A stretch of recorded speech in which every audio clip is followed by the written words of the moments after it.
Health Bangla এবং lifestyle চ্যানেলে আপনাকে স্বাগতম।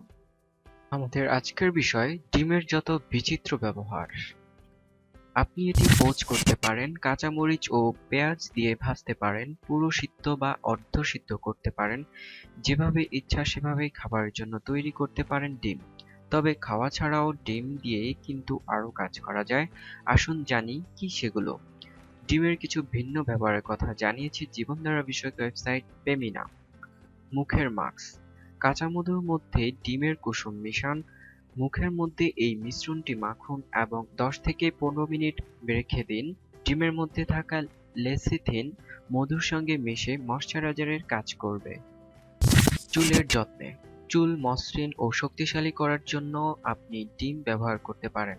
ডিম ফেটে নিন, এর মধ্যে জলপাইয়ের তেল মিশান, এরপর চুলে মাখুন। প্রাথমিক চিকিৎসা। ছোটখাটো কাটাছেঁড়ায় ডিমের খোসার পরের পাতলা সাদা অংশটি লাগাতে পারেন। ডিম সিদ্ধ করলে ডিমের খোসার পাতলা সাদা অংশটি পাওয়া যাবে।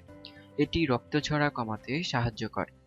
এছাড়াও কোথাও থেতলে গেলে সিদ্ধ করা হালকা গরম ডিম দিয়ে ঘষতে পারেন। ডিমের তাপ রক্ত চলাচল বাড়াতে সাহায্য করবে। আমাদের টিপসগুলি যদি আপনাদের ভালো লেগে থাকে তাহলে অবশ্যই আমাদের চ্যানেলটি সাবস্ক্রাইব করুন। সুস্থ থাকুন, ভালো থাকুন, ধন্যবাদ।